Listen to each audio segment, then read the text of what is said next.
Let's talk about the things that people say to new moms that just make us want to scream, but we smile and nod instead. If you are a new mom or you ever felt like nobody really gets what you're going through, this video is for you. Hey, I'm Anna and I'm a first-time mom to a toddler. And on this channel, I talk about real and raw motherhood and everything that comes in between. Not the filtered, picture-perfect stuff, but the raw, honest, and real stuff that nobody prepares you for. Today I'm sharing top 5 things that new mom are tired of hearing and why those comments can feel so dismissive and isolating, even if well meant. Whether you're staying home, going back to work, or somewhere in between, this video is meant to give voice to all of the struggles that moms usually keep really quiet. Because the truth is, motherhood was never supposed to be done alone. Okay, so number 1 phrase on my list is one of my absolute favorites. Just wait until he crawls. Just wait until he starts walking. Just wait until daycare. Just wait until you have to start solids. Why does it suck? First of all, it makes you feel like things are only gonna get worse. It completely dismisses what a new mom is going through right now. And at the end of the day, I feel like when people tell me that, it just feels like there's this competition who is struggling more. And what I think moms need is support, not warnings. Number 2 is something that I read in the comments to one of my videos so many times, and it goes like this. You knew what you were getting yourself into. Don't complain. First of all, no, I didn't. I don't think that motherhood or parenthood is something that anything can prepare you for when you're a first-time parent. I just feel like that no one truly knows how hard motherhood is until you live it. I feel like personally, I only started to kind of understand what's going on at around 6 months. I think when people say something like this, it really shuts down the real conversation, how difficult it is, the transition between, life before kids and being a mother. It just shuts down all of the conversations about the real hard stuff. And I don't think that women get enough support and understanding from people around us. And I think that's why moms end up suffering in silence instead of looking for help, just to avoid judgment.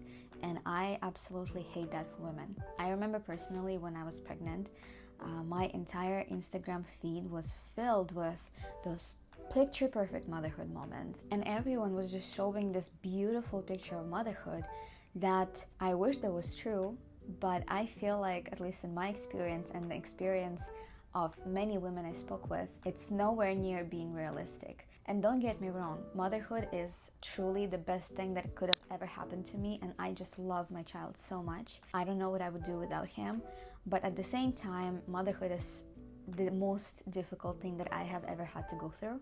And really, there's no preparing you for this. And I freaking hate when people just sugarcoat it instead of talking about these difficult truths that really need to be spoken. That's the whole reason why I create my content, is because I don't want to be that person who blindsides people and only talks about the positives but not the negatives.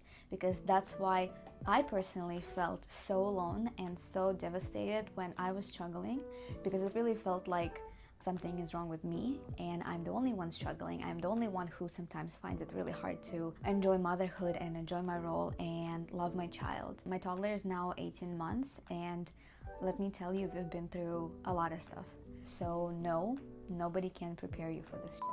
And so my message to new moms here is that venting is not weakness, but sharing is actually strength, because it just feels so much better when you can find that strength to talk to somebody about how you struggle, because you give people a chance to understand and you give people a chance to help you as well. And I think that's a very important thing. Number 3 is a trigger warning. So something like, your husband is a man, his job is to provide, and your job is to be a mom. Where do I start? Not gonna lie, I have heard something like this from my own husband a few times here and there. Not quite harsh, but yeah, it really hurt my feelings. Why? Because this one just really reinforces some very outdated beliefs and very harmful gender roles. So I recently came across this very good podcast that I will link in the description under this video, and it talks about how we have to respect, for sure, the biological side of things and how mothers are in fact the primary caregiver, and that's just how nature made us. But at the same time, I feel like we shouldn't dismiss the involvement of our partners And I feel like this view of, I'm a man, I go to work, and you're a woman, you stay with kids, I feel like that doesn't really sound like a fair partnership to me, because, and I will always stand by this, I don't think that any man out there is truly capable of understanding what a mom goes through in those 9-10 hours a day when she's alone at home with the baby, unless of course that dad became a primary caregiver himself for one reason or another. The emotional load, being freaking overtouched, feeling like you don't have control over your life and over your own body, those are all of the things that I had to deal with. I still am to this day, and I honestly don't know when it's gonna get easier, if it will. But I told my husband this multiple times, that I don't think a guy would survive what we survive as moms.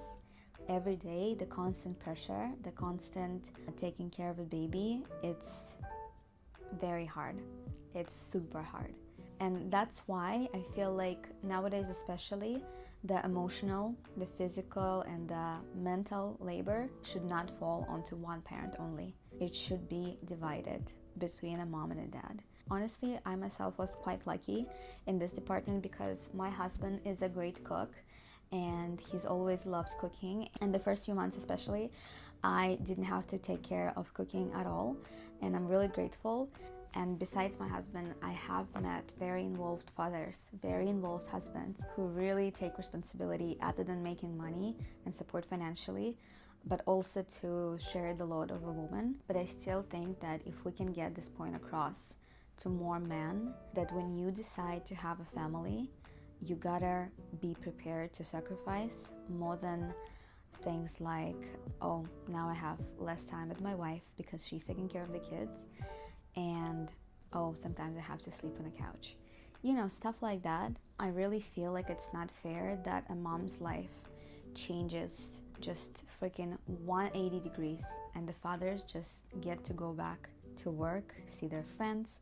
And I used to tell this to my husband. It felt like pretty much 70% of his life felt the same, remained the same, while I couldn't recognize it anymore. And last but not least, some moms may relate to it, some may not.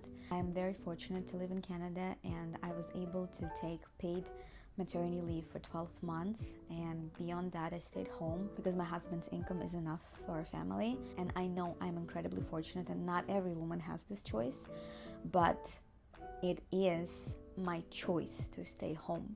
Because before having a baby, I also had a career, I also had hobbies, I also had some other dreams and aspirations, and I decided very consciously to put all of that aside and be a stay-at-home mom and be present for my kid.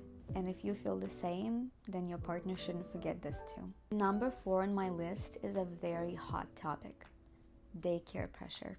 I've heard it all. Comments like, aren't you worried he'll become shy and antisocial? Daycare teaches them structure and discipline. He's missing out. Kids need to be away from their moms. Otherwise, how are they going to be independent? I've heard all of these from relatives, friends, and let me tell you, I have a very strong opinion on this one too. But first, let's look at some research. Psychologists have actually shown that young children, especially under the age of 3, benefit most from being with their primary caregiver as much as possible. Being with their safe caregiver is actually what's going to help them build healthier relationships in the future, because it's all about healthy attachment that they build. The idea that toddlers need to be around other kids to build their social skills is a myth. It's actually all about their temperament and their character and their healthy attachment. It's not about other kids. My toddler is 18 months and he has absolutely no problem socializing with adults or playing with other kids when we're at the park, for that matter. So I feel very strongly about this one, and I absolutely hate when people pressure moms to start daycare just because of some social norms and stuff like that. I think it's a very personal thing, of course, but science has shown very strong evidence that our kids benefit from moms staying home with them for as long as possible. And the podcast that I mentioned before, again, the link will be in the description.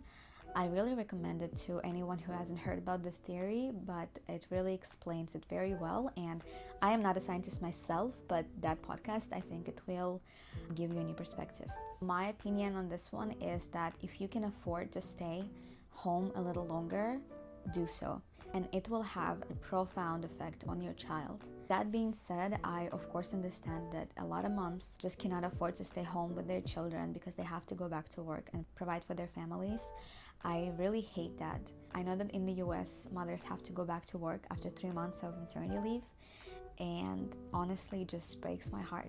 Many other countries have that system too, and I really wish that their governments would reconsider, because I think that is just gonna mess up the whole future generation of kids. And I think that having to be taken away from their moms at such early age. Hey Smokey. Hey Smokey. I also understand that sometimes moms just have to start daycare because of the mental load, and I think the mental health should really come first. If you understand, if you realize that you're just on the edge and you're burnt out and that's your only option to stay sane, then yeah, maybe daycare is a good choice for a family. Smokey. Alright, so for some reason I have to re-record this entire 5th part, but it's alright. Maybe it's an opportunity for me to make it more concise and short. Here goes. Number 5 pisses off a lot of people, and it sounds like this. Sleep when the baby sleeps.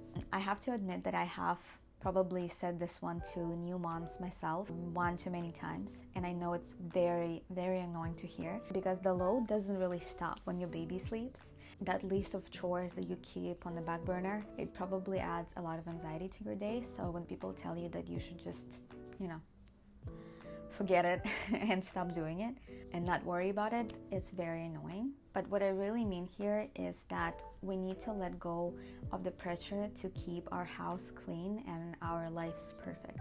I think that more times than not, our families, our kids, and our husbands will really benefit from us just laying down, maybe watching TV, doing nothing when our baby sleeps, just resting. No chores, no laundry, no cooking. I think another problem here is that too many moms are scared to ask for help. I feel like they just feel like they have to do it all on their own, and I'm honestly very guilty of that myself. I was completely burnt out by 9 months postpartum because I just couldn't stop cleaning the house, because I felt like I had to hold on to that, structure and, my clean house, my organized baby clothes drawers and everything in between, because that was the only thing that I could control. I had absolutely no control over my baby, over my newborn's sleep, feeding schedule, and it just made me feel really powerless. And for a very long time, I was realizing what the problem was, but I was really too scared to talk to my husband and tell him that I needed more support during the week, because it was not enough, unfortunately. So I really do understand when women are afraid to look weak, spoiled, and needy, or maybe even ungrateful. I've had it all in my head before, trust me. But I think we should really normalize asking for help and delegating. I actually know quite a few women who absolutely can't afford to hire help, but they're just too afraid to do it. And the main point here is that we need to stop glorifying burnout. And let's not forget, women were never meant to raise children on their own. Historically, we lived in villages and we were always surrounded by other women and other kids to share the load. But what many women experience today when they become moms is total isolation and lack of support. And that's why it feels so heavy. I think the real empowerment starts when we give ourselves permission to rest, to delegate, and stop pretending that we're superhuman. Alright, so this brings me to a conclusion of this video. If any of these points hit home for you, know you are not alone. So many of us are out there doing our absolute best, carrying the invisible load, and what we really need to hear is that you're doing an amazing job. I know it's hard, and you're doing amazing, and your baby is so lucky to have you. If this video made you feel seen or just a little bit less alone, I would love for you to share your experience in the comments. What are some things that you are really tired of hearing as a new mom? If you want more real and raw motherhood conversations, stick around and subscribe to this channel. Let's keep breaking down the pressure to be perfect, one honest chat at a time. I'll see you in the next one.